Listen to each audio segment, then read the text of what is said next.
Since you're doing a merger, I'm just wondering why you never invited Everett to be part of this Tacoma, Seattle, and Everett. We threw in Everett. It would be interesting. We have done it in a way, and let's get this done with Tacoma, because we still have to get some of the details done. Let's get the federal government to approve that. We've done it in a way that it would not preclude bringing in other Puget Sound ports. The immediate threat to jobs is on the container traffic. And it's seaport, the seaports of Seattle and Tacoma are the two container terminals. Olympia has a lot of logs. Everett has some bulk cargo and deal with some aerospace stuff from Boeing. But those are very specialized operations. It was the Seattle and Tacoma container traffic that was the immediate issue. If later, after this alliance matures, there's a benefit to bringing in other ports, I don't think that would be excluded, but it's not something we're contemplating right now. Thank you. You anticipate an increase in container trafficking or work, not only in the prospective plans for here, but also coming from other places like LA? And what impact also is the expansion of the Suez Canal going to have on us here, as so far as our truckers is concerned and jobs are concerned? The expansion of the Suez and the Panama Canal are a real issue. I meant the Panama. Yeah, well, Suez as well. Both Suez, allows now you to go from Southeast Asia through the Suez over to the East Coast. Panama will expand next year to accommodate the bigger ships, not the 16,000 ones. They'll still be too small for that, but bigger ships than they got to do now. And that means we won't just be competing with British Columbia, but we'll be competing with Texas and the Carolinas and the Gulf states and Virginia.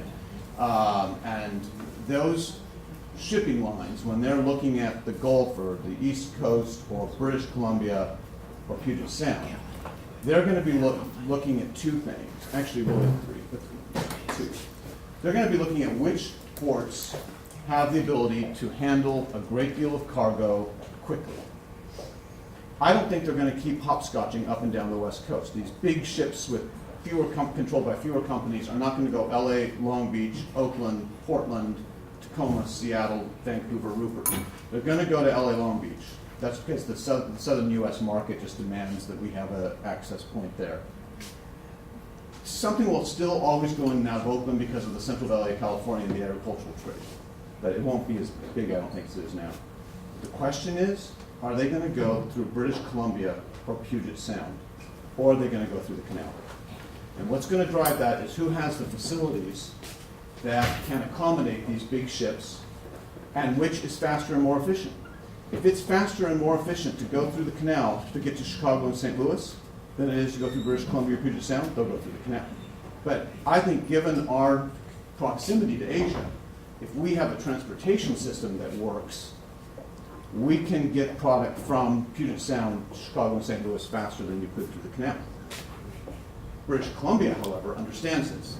They understand there's a connection between having a transportation system that works and keeping jobs in British Columbia. And they have spent billions building a freight corridor from Prince Rupert and Vancouver directly to Chicago and St. Louis. We have not. Our highway trust fund federally is nearly bankrupt. We have not passed a transportation system or a package in the state in years. We have parts of I-5 that are being held together literally with rebar.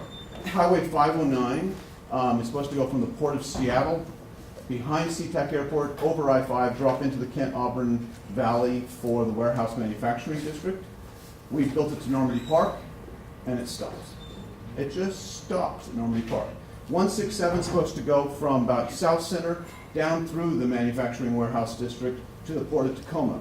We built the King County part, but it stops at the King County line. We didn't connect it to the Port of Tacoma. You're sitting in a boardroom in Hamburg or in Singapore, and you're trying to figure out where you want to sign a 15 or 30-year lease, and British Columbia is saying, we will build the infrastructure you need to get your products to Chicago and St. Louis, and you look at a legislature and a governor who cannot pass a transportation package, where are you going to go?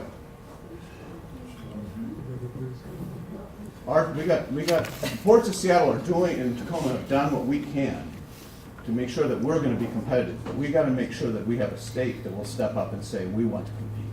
And Washington State has not made that decision yet. And the federal government has. And the federal government hasn't either.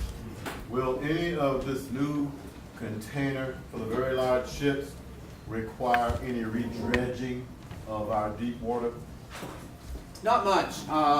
We maybe at parts in Tacoma, maybe a little bit in the Blair waterway, and maybe right at the mouth of the Duwamish, we might need to take out a foot or two, but we're talking about maintenance of a foot or two.